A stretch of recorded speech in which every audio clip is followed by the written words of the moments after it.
بسم اللہ الرحمن الرحیم۔ وقف ترمیمی بل 2024 کے متعلق ہم تمام مسلمانوں کی یہ ذمہ داری ہے اور ہم 100% عقل اور شعور کے ساتھ یہ کہتے ہیں اور ہمیں یہ کرنا چاہیے کہ وقف ترمیمی بل 2024 اس ملک کے مسلمانوں کے لیے بہت ہی زیادہ نقصان دہ ہے اور تمام مسلمان اسے ہرگز کسی بھی صورت میں منظور نہیں کرنا چاہیے اور نہ ہمیں منظور ہے۔ اس کی وجہ کیا ہے؟ پہلی وجہ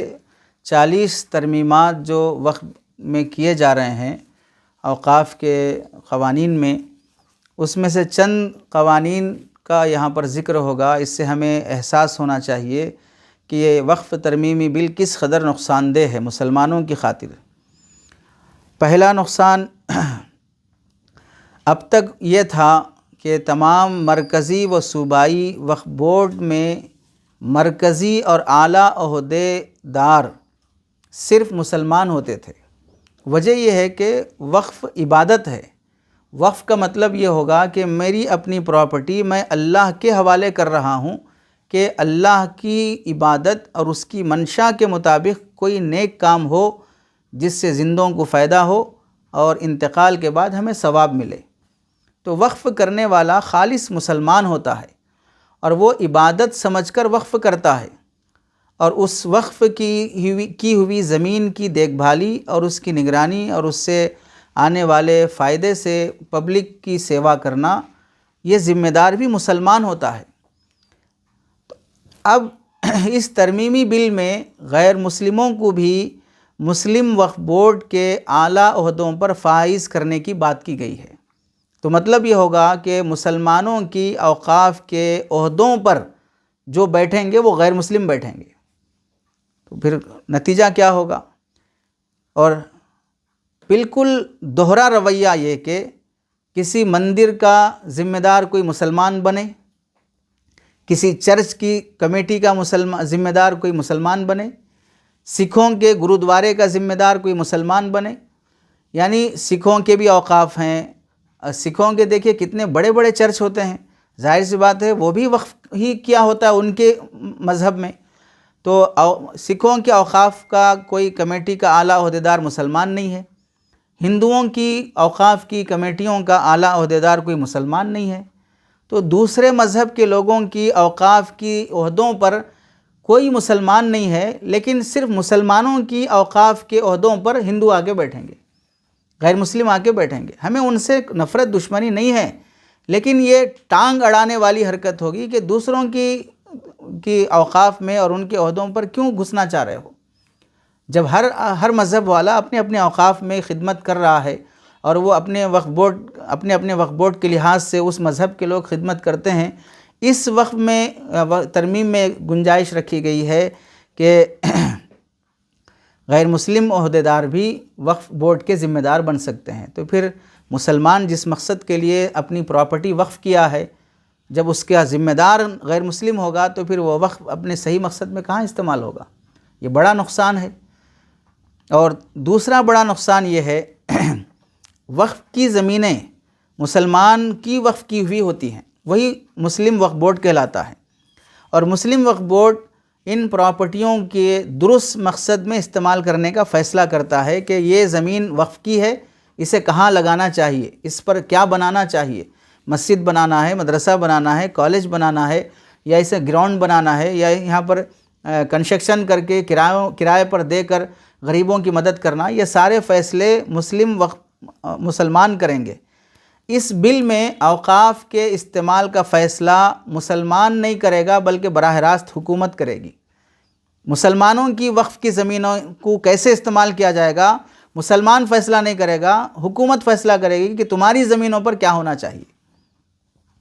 یہ کتنی نامناسب ترمیم ہے۔ تو جب ایسا ہوگا تو اس کا مطلب یہ ہوا کہ اس بل کے ذریعے سے جو نقصان ہونے والا ہے، مطلب یہ ہوا کہ یہ وقف کیا گیا ہے اللہ کے لیے، اللہ کی ملکیت ہے، اور یہ وقف کرنا ایک عبادت ہے، ثواب کا عمل ہے، اور غیر مسلم کو جب وقف کے استعمال کے فیصلے کا حق حاصل ہوگا تو بھئی اللہ کی ملکیت میں اللہ کے باغی کو اس کی اوقاف والی زمین میں فیصلے کا اختیار ان کو دیا جا رہا ہے جو اللہ کے باغی ہیں، ان کو دیا جا رہا ہے جو عبادت کا تصور ہی نہیں رکھتے ہیں اسلامی لحاظ سے۔ حیرت یہ ہے کہ قانون یہ بھی بن رہا ہے اس ترمیمی بل میں کہ اگر کوئی بھی شخص اپنی زمین مسلمانوں میں سے وقف کرنا چاہتا ہے تو اسے 5 سال تک 5 ٹائم کا باعمل مسلمان ہونا ہوگا، تبھی جا کر اس کی وقف کی ہوئی زمین اوقاف کی مانی جائے گی۔ یعنی وقف کرنے کے لیے باعمل مسلمان چاہیے، وقف کی پراپرٹیوں پر عہدے دار بننے کے لیے مسلمان نہیں چاہیے، وہ تو کوئی بھی مذہب کا ہو جائے گا۔ یعنی کتنی کامن سینس سے ہٹی ہوئی بات ہے، تھوڑی بھی عقل ہو، وقف کرنے والا تو کامل مسلمان ہو، لیکن وقف کی پراپرٹیوں پر عہدے دار بن کے بیٹھنے والا کوئی بھی مسلمانوں کے علاوہ تو کوئی دوسرا بھی ہو سکتا ہے۔ تیسرا بڑا نقصان یہ ہے کہ اب تک یہ قانون تھا وقف بائی یوزر، مطلب یہ ہے کہ 1000 سالوں سے کوئی جگہ مسجد بنی ہوئی ہے اور وہاں مسجد استعمال ہوتی آ رہی ہے، اس زمانے کے بادشاہوں نے، نوابوں نے وہاں پر مسجد بنائی تھی، لوگ وہاں پر نماز پڑھ رہے ہیں، اس مسجد کے کوئی کاغذات نہیں ہیں، لیکن وہ مسجد ہے، اوقاف کی ہے۔ کیوں اوقاف کی ہے؟ 1000 سال پہلے لوگوں نے اس کو مسجد کے لیے بنا دیا تھا اور وہ مسجد بنی ہوئی ہے اور وہاں پر وہ استعمال ہو رہی ہے، اسے بھی وقف ہی کہا جاتا ہے۔ اس ترمیم میں یہ کہا گیا کہ کوئی بھی زمین اوقاف کی ہو تو اس کے لیے دستاویزات اور کاغذات ہونا ضروری ہے۔ تو اب بتائیے مکہ مسجد کے کاغذات کہاں سے لائیں گے؟ چار مینار کے کاغذات کہاں سے لائیں گے؟ کسی بھی پرانی مسجد کے کاغذات کہاں سے لائیں گے؟ تاج محل کے کاغذات کہاں سے لائیں گے؟ اوقاف بڑی بڑی درگاہوں کے کاغذات کہاں سے لائیں گے؟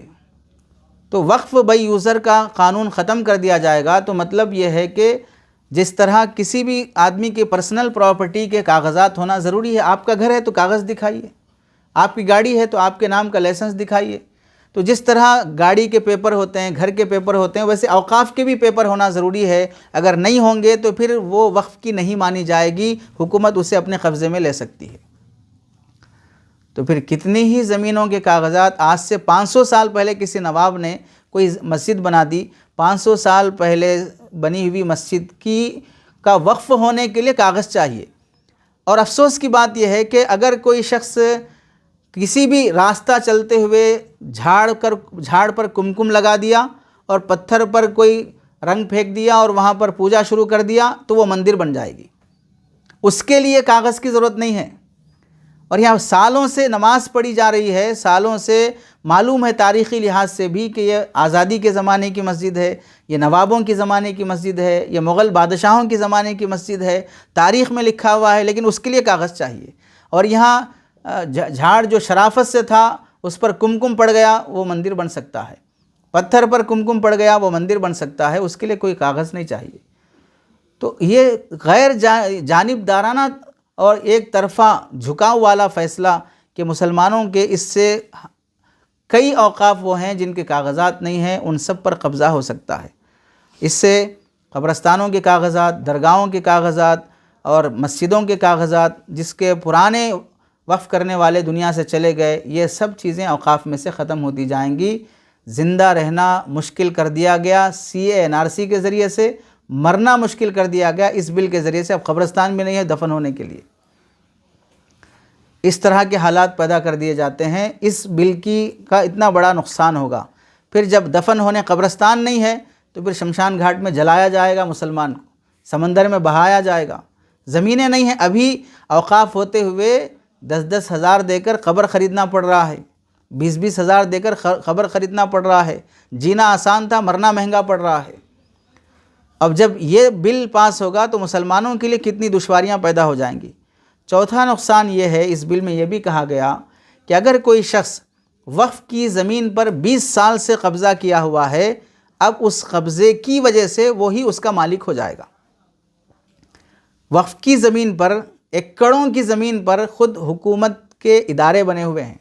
ایجنسیاں بنی ہوئی ہیں، پراپرٹیاں، وقف کی پراپرٹیوں پر قبضہ کر کے مسلمان اور غیر مسلم لوگ لینڈ مافیا اس پر قبضہ کیے ہوئے ہیں، اور سالوں سے وقف بورڈ کیس لڑ رہا ہے کہ یہ وقف کی زمین ہے، اس کے کاغذات ہمارے پاس ہیں، لیکن فلاں صاحب قبضہ کیے ہوئے ہیں، وہ چھوڑ نہیں رہے ہیں، اور یہ کیسز سالوں سے چل رہے ہیں۔ اس ترمیمی بل میں عدالت فیصلہ کرنے سے پہلے اس بل سے انصاف مل جائے گا، جو 20 سال سے قبضے میں ہے وہ اس کا مالک ہو گیا۔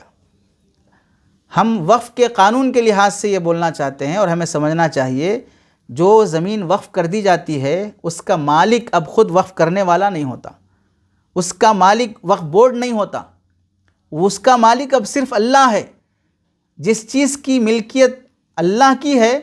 جو لینڈ مافیا قبضہ کر لے کے ناحق اب تک کمایا، حرام کا کھایا، اب اس قبضے کی بنیاد پر اسے ملکیت مل رہی ہے۔ ارے یہ تو وقف کرنے والے کی بھی ملکیت نہیں آئے گی اب واپس وقف کرنے کے بعد۔ اب قابض کو کیسے دے دیا جائے گا کہ وہ قابض کو ملکیت اور مالک بنا دیا جائے گا؟ اس بل میں یہ کہا گیا کہ اگر کوئی شخص 20 سال سے وقف کی زمینوں پر قابض ہے تو اسی کا مالک بن جاتا ہے۔ جب وقف کی زمینوں کا مالک اللہ کے علاوہ کوئی نہیں ہو سکتا تو پھر کسی قابض کو کیسے اس کا مالک بنایا جائے گا؟ اس طرح کئی وہ زمینیں جس پر انفرادی طور پر لوگ قبضہ کیے ہوئے ہیں یا حکومتی ادارے قبضہ کیے ہوئے ہیں، وہ ساری زمینیں وقف بورڈ سے نکل جائیں گی، کئی اثاثہ مسلمانوں کا ہاتھ سے چلا جائے گا۔ 5واں نقصان یہ ہے کہ یہ بات مسلمہ ہے کہ جو مسلمہ وقف ہے، جائیداد کے متعلق اگر کوئی وقف نہ ہونے کا مقدمہ دائر کر دے، یعنی معلوم ہے کہ یہ وقف پراپرٹی ہے، مسلمانوں نے اسے وقف کیا ہے اور یہ اوقاف کی ہے، یہ مسلم ہونے کے باوجود بھی اگر کسی نے شرارت کی نیت سے کیس کر دیا کہ یہ زمین وقف کی نہیں ہے، تو اب اس زمین کے سلسلے میں پہلے کیا قانون تھا کہ اس زمین کا فیصلے کا اختیار اس صوبے کے جسٹس کو تھا، جج کو یہ حق تھا کہ وہ کاغذات وغیرہ یا جیسے بھی گواہی کی وجہ سے اس کے وقف ہونے نہ ہونے کا فیصلہ کرے۔ اب اگر کوئی وقف بورڈ کے سلسلے میں جھوٹا مقدمہ بھی کر دے گا تو اب یہ حق سیدھے صوبائی جج کے بجائے کلکٹر کو یہ حق حاصل ہوگا کہ اس زمین کے اوقاف کی ہونے یا نہ ہونے کی تحقیق کرے۔ اور تحقیق کیسے کرے گا؟ اس کی مرضی، کوئی قانون نہیں ہے، وہ اپنے حساب سے تحقیق کرے گا۔ اور ظاہر سی بات ہے کلکٹر جب تحقیق کرنا شروع کرے وہ حکومت کی منشا کے خلاف تو تحقیق نہیں کرے گا، ویسی ہی تحقیق ہوگی جو سرکار چاہتے ہیں، جو آقا چاہتے ہیں،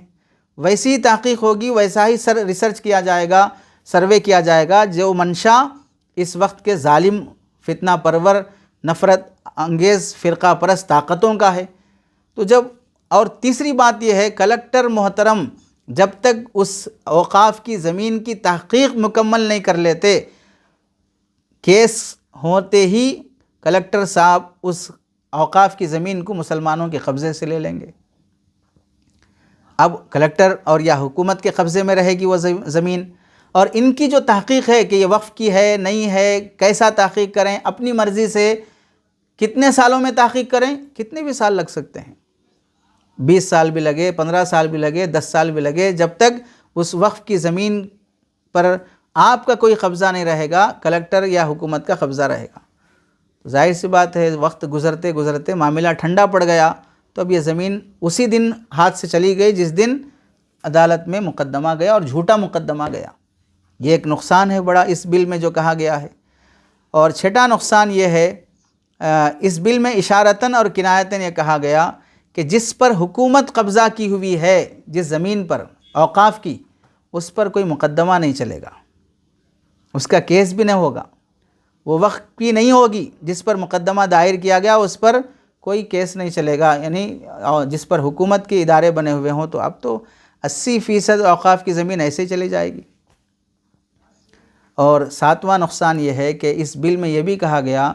کہ ہر مسجد کی کمیٹی میں جس طرح مسلمان ہوتے ہیں ویسے ہر مسجد کی کمیٹی میں 2 غیر مسلموں کو بھی رکھا جائے گا،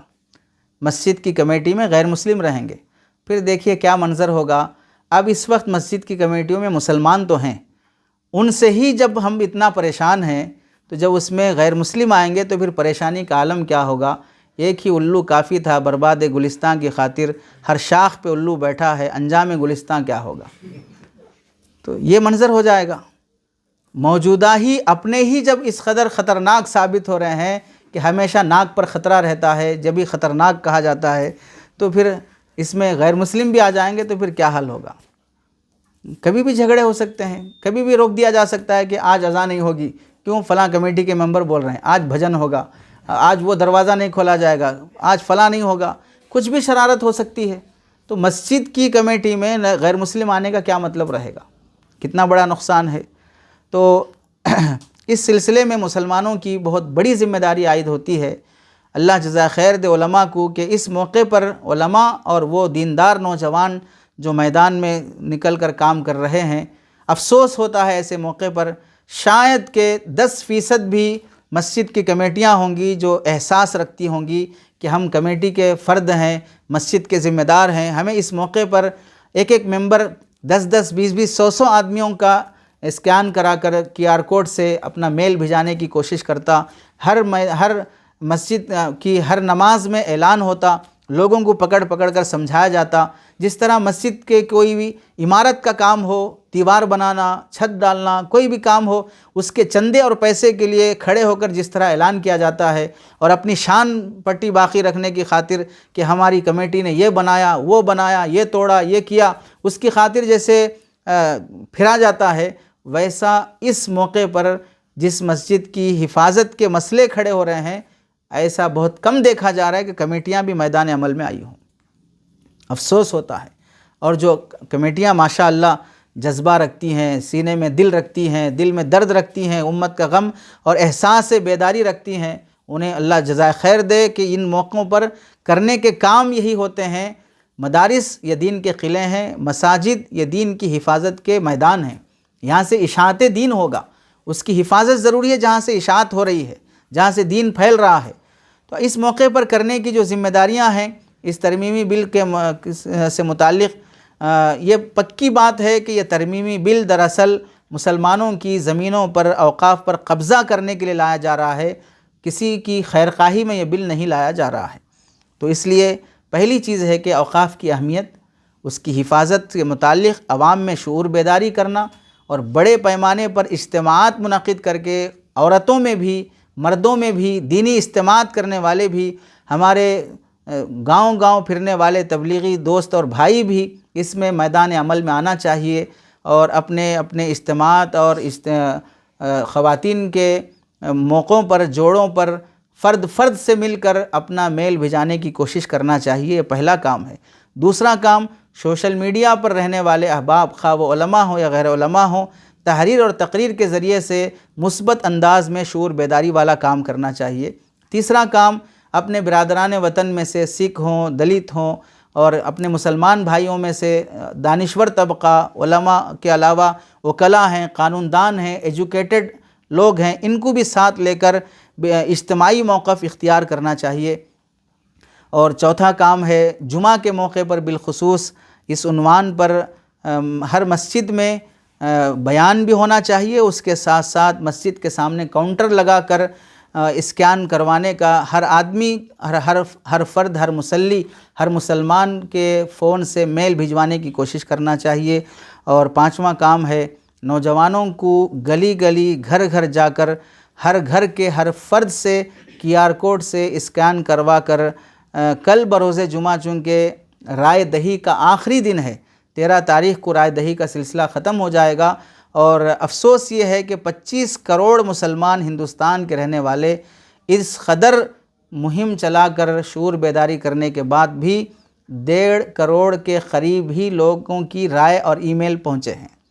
25 کروڑ میں سے 1.5 کروڑ ہی میل پہنچے ہیں، تو کس قدر افسوس کی بات ہے۔ کل ختم ہے دن، تاریخ رائے دہی کی، 25 کروڑ میں سے کم از کم 5 کروڑ لوگ تو بیدار ہوتے، 10 کروڑ تو بیدار ہوتے، آدھی قوم تو بھی جاگتی ہوتی، 1 ربع تو بھی جاگتے ہوتے۔ تو کس قدر افسوس کی بات ہے جب فیصلے ظالمانہ ہو جاتے ہیں تو پھر کہتے ہیں کہ ہمارے علماء کیا کر رہے تھے، ہمارے فلاں کیا کر رہے تھے۔ دی جانے والی ذمہ داری پوری نہیں کی جائے گی تو پھر نتیجہ کیسے بہتر آئے گا؟ اس لیے ہم سب مسلمانوں کی طرف سے یہ بات طے ہونا چاہیے کہ مکمل طریقے سے، پرزور طریقے سے اس بل کی تردید کی جاتی ہے۔ ائمہ علماء سے بھی یہ درخواست ہے کہ کل اپنی عوام سے اس کی تردید کے لیے QR کوڈ کے اسکین کروا کر جوائنٹ پارلیمانی کمیٹی جسے GPC کہا جاتا ہے رائے دینے کی کوشش کروانا چاہیے۔ مسجد کے سامنے نوجوان اور کمیٹی کے احباب، علماء اور ہر دیندار طبقے کو کل کا دن صرف اور صرف رائے دہی کے لیے آدھا گھنٹہ خاص کر لینا چاہیے۔ اللہ سے دعا ہے کہ اللہ تعالیٰ اس ظالمانہ فیصلے سے حفاظت فرمائے، مسلمانوں کی اوقاف کی اللہ تعالیٰ حفاظت فرمائے، ملک کی اور ملک کے تمام باشندوں کی اللہ تعالیٰ حفاظت فرمائے۔